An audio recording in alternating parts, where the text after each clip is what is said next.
दोस्तों, फिल्म की शुरुआत में इंडिया के किसी गांव के दो लोग एक साथ दुबई में आते हैं नौकरी के लिए। नजीब और हाकिम ये दोनों गरीब परिवार से थे।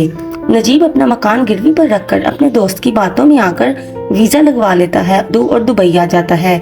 इसके साथ इसके गांव का एक और लड़का हाकिम भी था। नजीब की बीवी पेट से थी। नजीब अपने बच्चे को अच्छी जिंदगी देने के लिए दुबई पैसे के कमाने के लिए आया था। ये दोनों दुबई पहुंचते हैं तो वहां अपने कफील को ढूंढते हैं। नजीब और हाकिम को अरबी नहीं आती थी, लेकिन वो फिर भी अपने कफील को मिलते हैं। इनका कफील इन्हें गाड़ी में बिठाता है और इन्हें शहर से कई किलोमीटर दूर रेगिस्तान के इलाके में ले जाता है। पहले वो हाकिम को वहाँ किसी बाड़े में छोड़ता है। नजीब और हाकिम अपने कफील से कहते हैं कि हम दोनों एक ही जगह पर काम करेंगे, हमें अलग मत करो, हम एक ही साथ रहेंगे। इनका कफील इनकी एक नहीं सुनता और ना ही इसको हिंदी जुबान समझ में आ रही थी। कफील काफी सख्त इंसान था। वो हाकिम को वहीं पर छोड़कर नजीब को अपने साथ ले जाता है। इस जगह से भी कई किलोमीटर दूर रेगिस्तान में नजीब को ले जाता है। इसे एक बाड़े में छोड़ देता है। वो अपने कफील के आगे हाथ पांव जोड़ता रह जाता है, लेकिन कफील इसकी एक ही नहीं सुनता। यहाँ बाड़े में भेड़ बकरियां और ऊंट थे, जिनकी देखभाल नजीब को करनी थी और बकरियों का दूध निकालना था, लेकिन इसे ये सब नहीं आता था। वहाँ एक बुजुर्ग सा आदमी भी मौजूद था, जिसकी हालत बहुत ज्यादा खराब हो चुकी थी। वो इन भेड़ बकरियों का दूध निकालकर इनके मालिक को देता था। नजीब वहाँ मौजूद अरबी से कहता है कि हमें ये कहकर यहाँ लाया गया था कि आपको किसी कंपनी में नौकरी दिलवाएंगे। वो अरबी से पीटता है और काम करने को कहता है। वहाँ चारों तरफ रेगिस्तान ही रेगिस्तान था। नजीब वहाँ रोने लगता है और अपनी पत्नी और माँ को याद करता हुआ सो जाता है। अगले दिन वो अरबी इसे दूसरे कपड़े पहनने को कहता है और काम शुरू करने को। नजीब इस बुजुर्ग आदमी से बकरियों को चराना और दूध निकालना सीख लेता है। वहाँ पानी की भी किल्लत थी, नहाने के लिए भी पानी मौजूद नहीं था। एक गाड़ी वाला वहाँ आता और एक पानी की टैंकी को भरकर वहाँ चला जाता। नजीब का कफील भी यहाँ आता जाता रहता था और नजीब के कुछ कहने पे इसे पीटने लगता।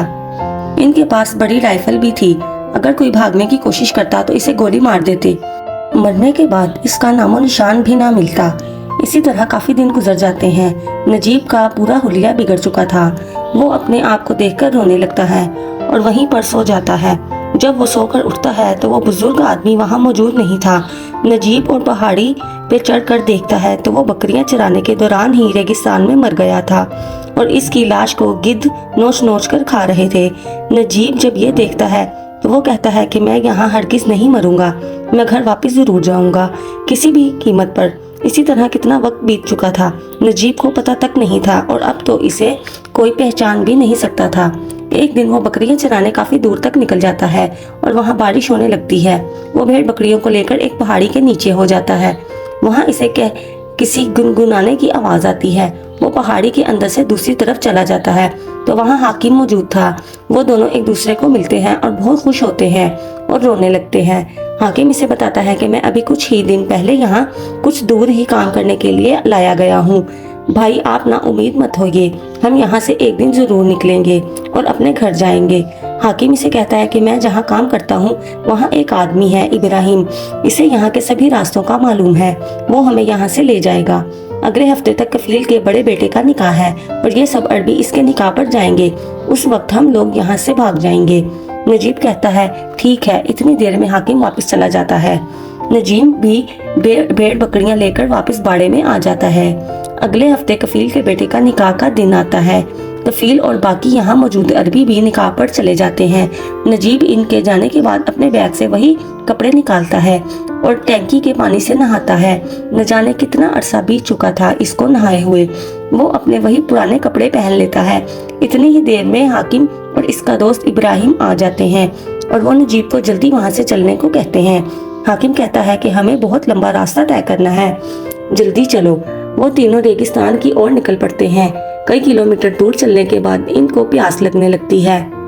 रात के अंधेरे में इब्राहिम इनके लिए किसी बाड़े में से पानी लेने जाता है तो जानवरों की हलचल से वहाँ के अरबी जाग जाते हैं और इन लोगों पर गोली चला देते हैं। ये लोग किसी तरीके से वहाँ से बचकर भाग जाते हैं और अगले दिन फिर से चलने लगते हैं। नजीब के पैरों में जूता ना होने की वजह से छाले बन जाते हैं। इब्राहिम इसके पैरों पे कपड़ा लपेट देता है ताकि इससे आगे चला जा सके। दूसरी तरफ हाकिम का प्यास से बुरा हाल था। प्यास की वजह से इसकी हालत खराब हो रही थी। कुछ दूर और चलने के बाद इब्राहिम वहाँ नमाज पढ़ता है और देखता है कि हाकिम की हालत मजीद खराब होती जा रही है। देखते ही देखते हाकिम के मुंह से खून आने लगता है और वो वहीं पर मर जाता है। नजीब बहुत रोता है। इब्राहिम नजीब को लेकर आगे की ओर जाने लगता है और अब नजीब का भी प्यास से बुरा हाल होने लगा था। वो लोग कई दिन चलते हैं। एक जगह नजीब भी प्यास से हिम्मत हार जाता है और बेहोश हो जाता है। दरअसल वो सड़क के करीब ही बेहोश हो गया था। इब्राहिम एक बोतल में इसके लिए वहाँ पानी छोड़कर चला जाता है। जब नजीब को होश आती है तो वो पानी पीता है और देखता है कि वो मेन रोड के बिल्कुल करीब है। वो आती जाती गाड़ियों को हाथ देता है लेकिन कोई भी इसकी मदद के लिए नहीं रुकता। फिर अगली सुबह एक अरबी आदमी इसे देखकर अपनी गाड़ी रोकता है और इसे गाड़ी में बिठाकर पानी पिलाता है और इसे शहर तक अपने साथ ले जाता है। शहर पहुंचकर वो अरबी इसे एक जगह पर छोड़ कर चला जाता है। नजीब वहाँ बेहोश हो जाता है और जब इसे होश आती है तो वो किसी नेक इंसान के हाथों में था। वो लोग नजीब को नहलाते हैं और इसे दवाई वगैरह देते हैं। वो नजीब से इसके घर का एड्रेस और टेलीफोन नंबर वगैरह पूछते हैं। वो लोग नजीब को बताते हैं कि तुम्हें घर का नंबर बंद है, 3 साल बीत चुके हैं, लेकिन एड्रेस बिल्कुल ठीक बताया तुमने। हम तुम्हारे घर के एड्रेस पे किसी को भेजते हैं। वो लोग नजीब के घर पहुंचकर नजीब की टेलीफोन पर इसकी बीवी से बात कराते हैं। इसका बेटा भी हो चुका था। अब पुलिस नजीब का पासपोर्ट वगैरह देखती है और वो तमाम लोग जो दुबई में भागने की कोशिश करते हैं इनके कफील को बुलाते हैं ताकि वो इन्हें अपने साथ ले जाएं। नजीब का कफील भी वहाँ आता है लेकिन वो नजीब को अपने साथ नहीं ले जाता क्योंकि इसने किसी और के वीजे पे नजीब को यहाँ बुलाया था और 3 महीने जेल में रहने के बाद नजीब को वापस इंडिया भेज दिया जाता है। अपनी बीवी और बच्चे को देने के लिए इसके पास अब इसकी बाकी जिंदगी ही बची थी और यहीं पे फिल्म का अंत हो जाता है। तो दोस्तों, अगर आपको ये फिल्म पसंद आई हो और एक्सप्लेनेशन तो हमारे चैनल को सब्सक्राइब कीजिए और बेल आइकन का बटन दबाइए ताकि मजीद आने वाली न्यू मूवीज आप तक पहुंच सके।